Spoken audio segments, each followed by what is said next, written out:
الحمد لله رب العالمين والصلاة والسلام على رسوله الأمين محمد وعلى آله وعلى أصحابه أجمعين. الحمد لله الذي لم يزل ولا يزال حيا قيوما عالما قديرا سميعا مدبرا بصيرا، ونشهد أن لا إله إلا الله وحده لا شريك له وكبره تكبيرا، ونشهد أن سيدنا ومولانا محمدا عبده ورسوله الذي أرسل إلى الناس كافة بشيرا ونذيرا وداعيا إلى الله بإذنه وسراجا منيرا.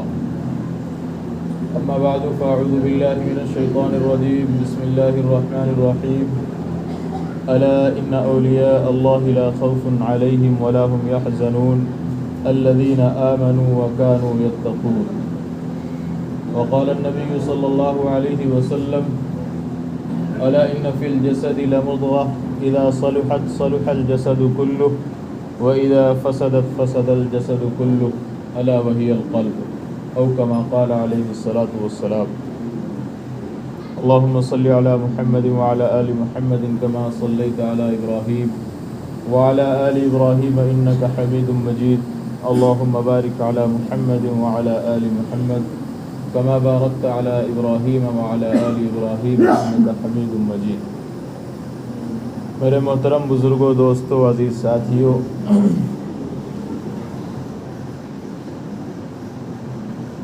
اللہ رب العزت نے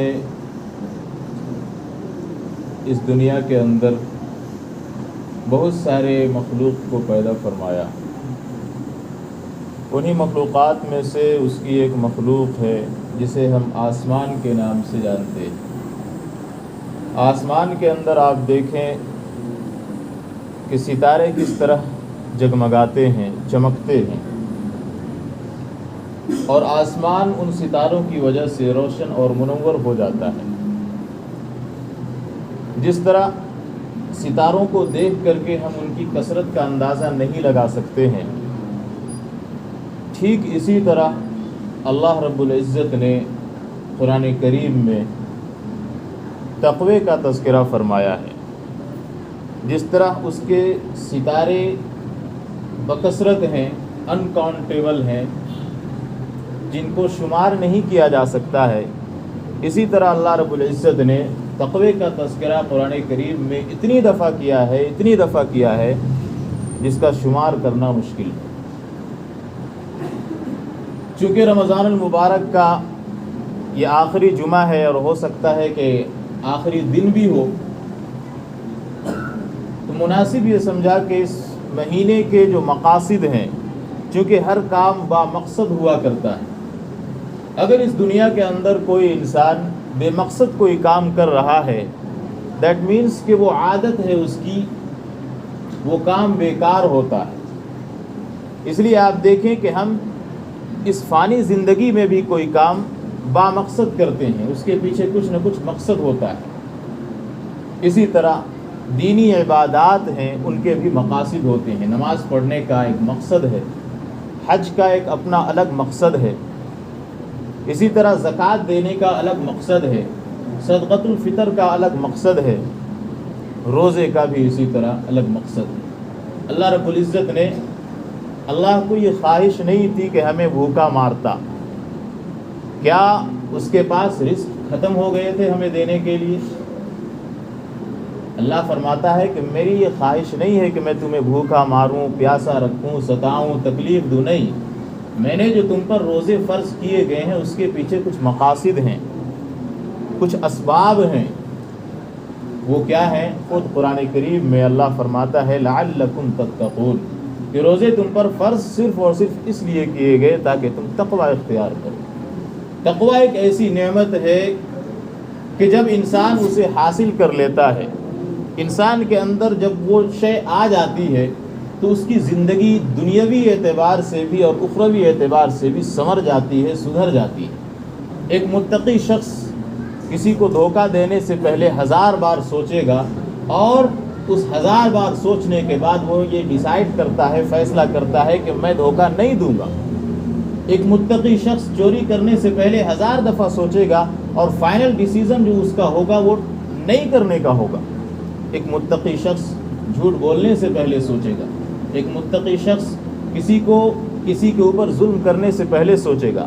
یہ ساری چیزیں اس وقت انسان کے اندر پیدا ہوتی ہیں جب انسان کے اندر تقویٰ آ جائے, اور وہی تقویٰ اس روزے سے چاہا جا رہا ہے. اس روزے کا مقصد جو ہے اللہ رب العزت نے قرآن میں یہ بیان فرمایا کہ حصول تقویٰ ہے. جب انسان متقی ہوتا ہے تو اس کے اعمال سدھر جاتے ہیں, سنور جاتے ہیں.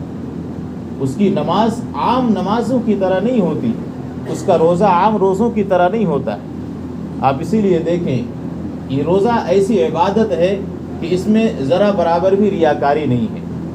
پچھلے جمعے بھی بات آئی تھی, بند کمرے میں انسان چاہے تو پانی پی سکتا ہے, جوس پی سکتا ہے, لیکن نہیں پیتا ہے. حالانکہ وہی بندہ, وہی شخص 5 وقت کی نمازیں نہیں پڑھ پا رہا. 5 میں سے 1 وقت کوئی آ رہے ہیں, کوئی 2 وقت آ رہے ہیں, کوئی 4 وقت آ رہے ہیں. لیکن جب بات آتی ہے روزے کی, تو روزے میں چونکہ کہیں نہ کہیں تقوی کا مادہ اس کے اندر پیدا ہو جاتا ہے. کسی نہ کسی حد تک وہ شخص متقیوں کی فہرست میں شمار کیا جانے لگتا ہے, جس کی وجہ سے اس کے ذہن میں یہ بات رہتی ہے کہ ایک ہستی ہے جو مجھے دیکھ رہی ہے. آج میں یہاں جوس پی کر, پانی پی کر, کولڈ ڈرنک پی کر کے لوگوں کو دھوکہ تو دے سکتا ہوں, افطار میں بیٹھ سکتا ہوں, لیکن کل قیامت کے دن اس رب العالمین کے سامنے کیا منہ دکھاؤں گا؟ اس کے سامنے میں اس کا سامنا کیسے کروں گا؟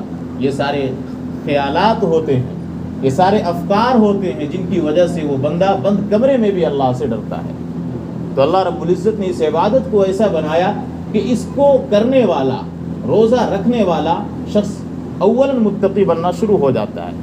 یہ الگ بات ہے کہ اپنے اپنے اعمال اور اپنی محنتوں کی بنیاد پر ہم تقوی کے منازل تک پہنچ پاتے ہیں. کوئی تقوی کے اعلیٰ درجے پر فائز ہو جاتا ہے, جس کے ذہن میں ہمیشہ تقوی کا استحضار ہوتا ہے, جس کے ذہن میں یہ بات ہمیشہ رہتی ہے کہ میں کہیں بھی رہوں اللہ کی ذات ہمیں دیکھ رہی ہے, اس کی آنکھ ہمیں دیکھ رہی ہے, وہ سمیع بصیر ہے. ما یکون من نجوى ثلاثة الا هو رابعهم, اگر 3 ہیں تو چوتھا اللہ, ولا 5 الا هو سادسهم, 5 ہیں تو چھٹا اللہ, ولا ادنى من ذلك ولا اکثر الا هو معه, خواہ اس سے کم ہوں تعداد میں, زیادہ ہوں, اللہ رب العزت کی ذات وہاں موجود ہے. سواء من اصر القول ومن جہر به, بات تم چھپا کر کے کہو یا آواز کے ساتھ, بلند آواز کے ساتھ, جس طرح میں مائک پہ بول رہا ہوں اس طرح کہو, اللہ کی ذات سن رہی ہے. وَوَجَدُوا مَا عَمِلُوا حَاضِرًا, جس کے ذہن میں یہ بات موجود ہوتی ہے کہ کل قیامت کے دن ہمارا نام اعمال ہمارے سامنے پیش کیا جائے گا. کفا بنفسک اليوم علیک حسیبا, اور کہا جائے گا کہ تو دیکھ اپنا نام اعمال پڑھ, تو خود فیصلہ کر کہ تم نے کیا کیا تھا. جب ان باتوں کا استحضار ہوگا ایک انسان کے اندر, تو وہ گناہ کرنے سے پہلے 1000 بار سوچے گا. 1000 دفعہ اس کو موت آئے گی کہ یار میں نے آج یہ گناہ کر لیا, لوگ تو نہیں دیکھ پا رہے ہیں. بند کمروں میں آج لوگوں کو دیکھا جاتا ہے, ہم اور آپ سب ملوث ہیں کہ جو چیز اوپنلی پبلکلی ہم نہیں کر سکتے, بند کمروں میں ہم کرتے ہیں. کیوں کرتے ہیں؟ کیونکہ تقوی کے اس درجے پر ہم فائز نہیں ہیں جس درجے پر ہمیں ہونا چاہیے تھا.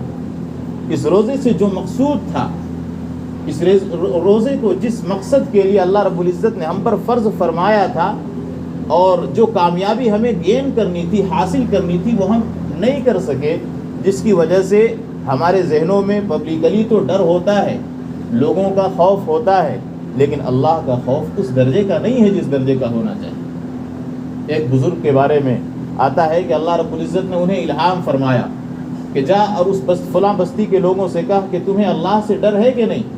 تم بند کمروں میں جاتے ہو اور گناہ کا ارادہ کر بیٹھتے ہو, لیکن جو ہی دروازہ نوک کیا جاتا ہے, کھٹکھٹایا جاتا ہے, تو فوراً تم گناہ سے باز آ جاتے ہو.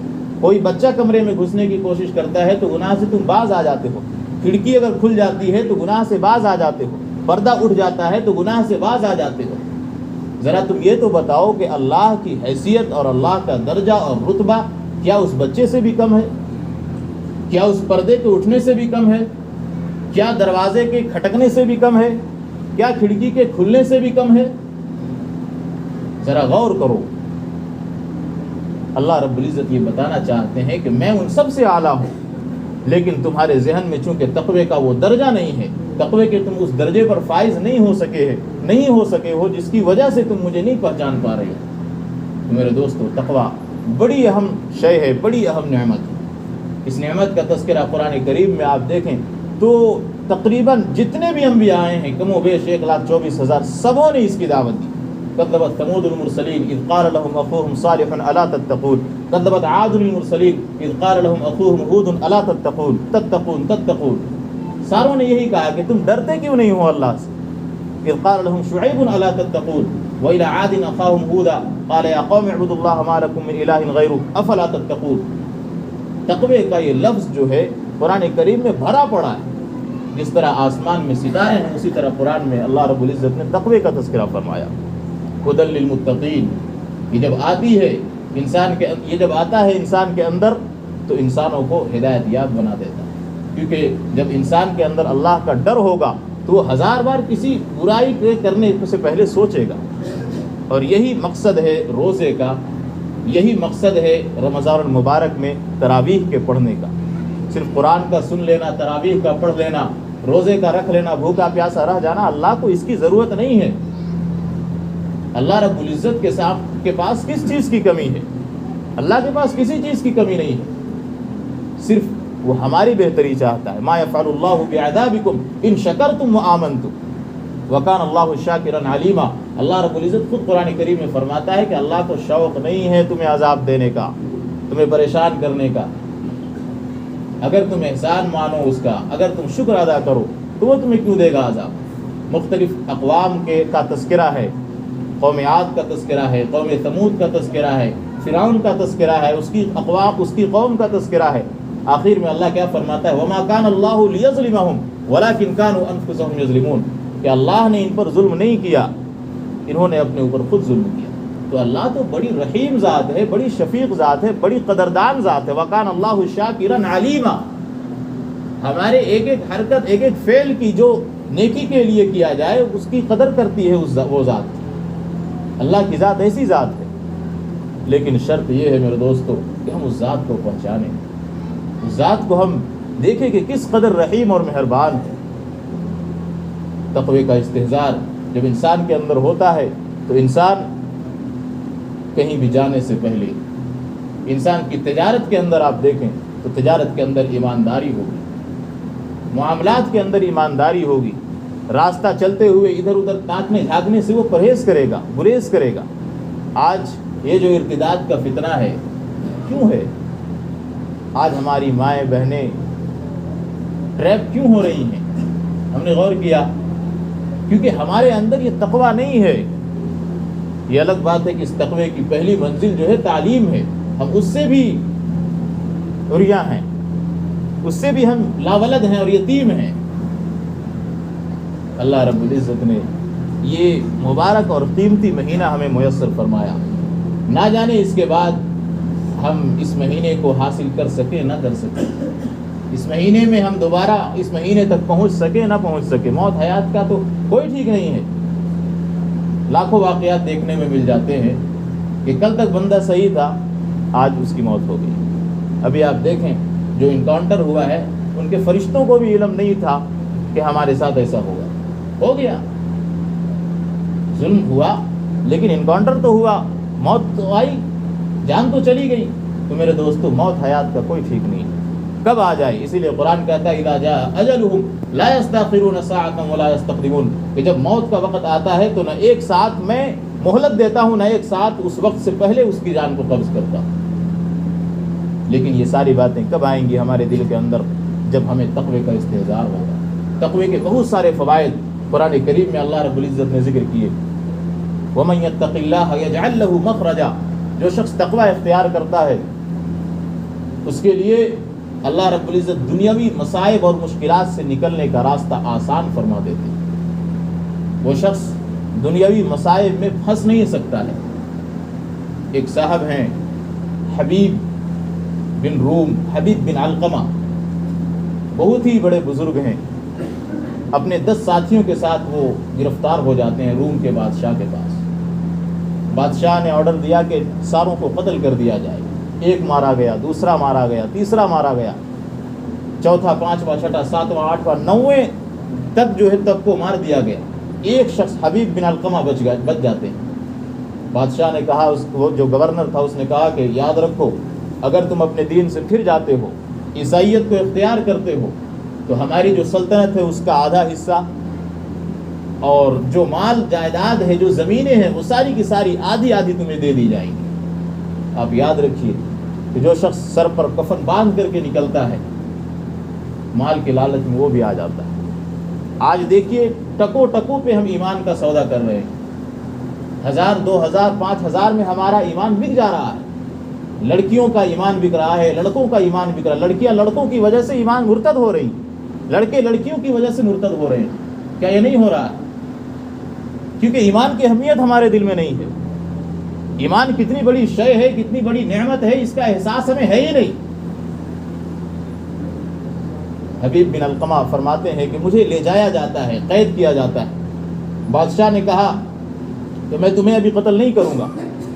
حبیب بن علقمہ نے کہا کہ مجھے تو جس طرح تمہیں شراب عزیز ہے، مجھے قتل عزیز ہے، میں تو شہید ہونا چاہتا ہوں، تم مجھے بھی قتل کر دو اور یہ بھول جاؤ کہ میں ایمان چھوڑوں گا۔